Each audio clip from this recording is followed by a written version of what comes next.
My name is Erika Staaf, and I started as a fellow in New Hampshire in 2004 after graduating with a degree in environmental studies and international relations.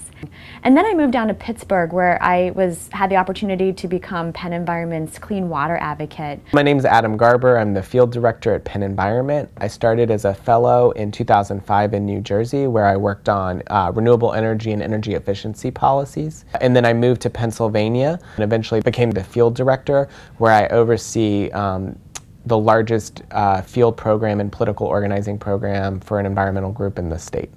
I think one thing that the fellowship program does especially well is teach you the skills that you need to be an environmental leader. Right when I got to Pennsylvania and Pittsburgh in 2009, it was really when drilling was starting in earnest in Pennsylvania. Fracking is the single largest environmental threat Pennsylvania has faced in decades. It really touches every part of the environment, our health, in many parts of our communities. It contaminates our drinking water supply, poisoning people's drinking water with methane and cancer-causing chemicals.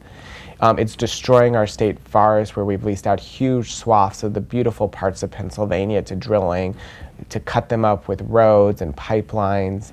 And the amounts of air pollution that pour out of these areas is enormous, causing asthma and other health problems. And that's honestly just the tip of the iceberg. It's also affecting people on a very personal level. Drilling is coming basically into their backyards. And so right in the beginning, I was getting calls from members, from people who I had never met before, saying, "Can you help me? I don't have clean drinking water anymore." Or, "My son suffers from asthma and the drilling is exacerbating that because there's so much localized air pollution." There was never really too much question as to whether this was an issue that we needed to tackle.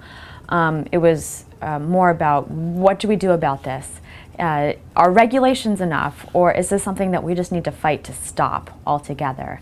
And we've come to the realization that we need a pause. We need a moratorium on this kind of drilling in Pennsylvania until, at the very least, drilling companies can prove that it can be done safely for our health and environment, if it can be done safely at all. Now, that's not going to be easy. We're going up against multi-billion-dollar companies. We're talking about ExxonMobil, we're talking about Shell and Chevron, companies that have international influence and are focusing their efforts in on Pennsylvania. The gas drilling industry is willing to spend $23 million over the last 12 years on campaign contributions, on high-powered lobbyists like former governors, on TV ads that run every day, or billboards along the turnpike. They're able to both confuse public opinion and somewhat shift public opinion on these issues and how safe drilling can be. And they're able to put so much pressure on our decision makers that they feel like they have to stand with the gas drilling industry, or it's in their community's interest. What they need to understand is that actually drilling is going to be a short-term gain at best, while devastating many of the communities across Pennsylvania with these toxic chemicals. The reason we, I think, support a moratorium is it is just the right thing to do. Our health, our citizens' health, our environment needs to come first. And we would rather stand with people and put that first, even when we know we're not going to win. And we think that it puts us in a stronger position down the road when we are negotiating with the legislature.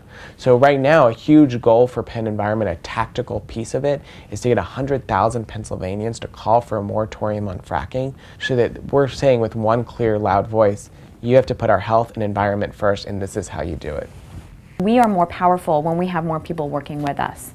So I've taken time to build support with like-minded constituencies, whether they're hunters and anglers, whether they're business leaders or labor unions or faith leaders or public health officials or academics, local farmers and farming groups. We need more core activists, volunteers in these communities who are going to really work with us to win victories on the environment and work on gas drilling issues. So one of the big projects I did recently was organizing trainings around the whole state to train 1,000 citizen activists with the tools they would need to take on the gas drilling industry. I spent a lot of time keeping the study drumbeat in the media, so ensuring that PennEnvironment is consistently in the newspapers and on the radio, and especially on TV or on Facebook and Twitter or on blogs online. Without the fellowship, I think running the campaign to protect Pennsylvania from gas drilling would have been infinitely more difficult.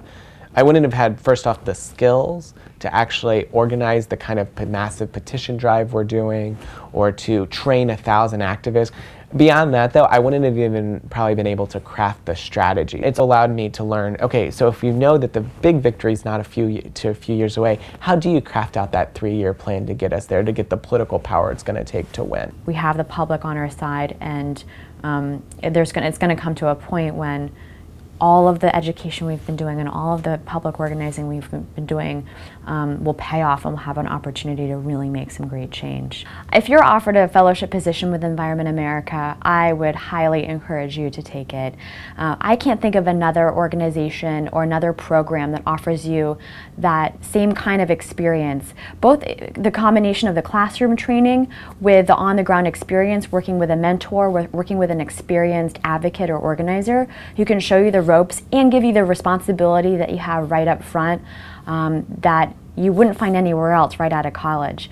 You would be one of the few people, I think, probably of your peers right out of college making things happen, working on important issues that you care about, and actually garnering the experience in your first year to be able to see measurable progress made on the issues you care about. And that's unparalleled.